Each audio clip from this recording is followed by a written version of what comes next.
Sir ಇದು ನಿಮ್ಗೆ ಸ್ವಲ್ಪ ಐಸ್ ಜಾಸ್ತಿನೇ ಇದೆ. ಅವನು ಸ್ವಲ್ಪ ಜಾಸ್ತಿ ಐಸ್ ಹಾಕಿದಾನೆ, ಸ್ವಲ್ಪ ಹುಷಾರು. Okay boys and girls, cheers. Cheers to Tom, Sara and family. ಲೇ, ನಂಗೊಂದು ಹಾಕೋ. ಡಾಕ್ಟರ್ ಬೇಡ ಅಂತ ಹೇಳಿದಾರಲ್ಲ, ಸೊ ಸಾರಿ.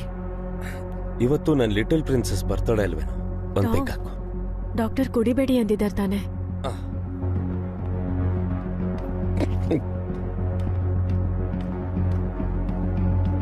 ಸಾಕು, ಇದಾದ್ಮೇಲೆ ಯಾರು ಇಲ್ಲಿ ಕುಡಿಬೇಡಿ. ಸಾರಾ ಬೇಡ, ಬಾಟ್ಲ್ ಕೆಳಗಿಡು. ಇಡಲ್ಲ. ಸಾರಾ ನಿಂಗೆ ಹಿಡಿದು ಬಾಟ್ಲ್ ಇಡು. ಇಡಲ್ಲ ಅಂತ ಹೇಳ್ದೆ ತಾನೆ. Hey Tom, what nonsense? Behave yourself. Sarah, relax. Hey Tom, what's happening, man? ನಿನ್ ಮಗಳನ್ನ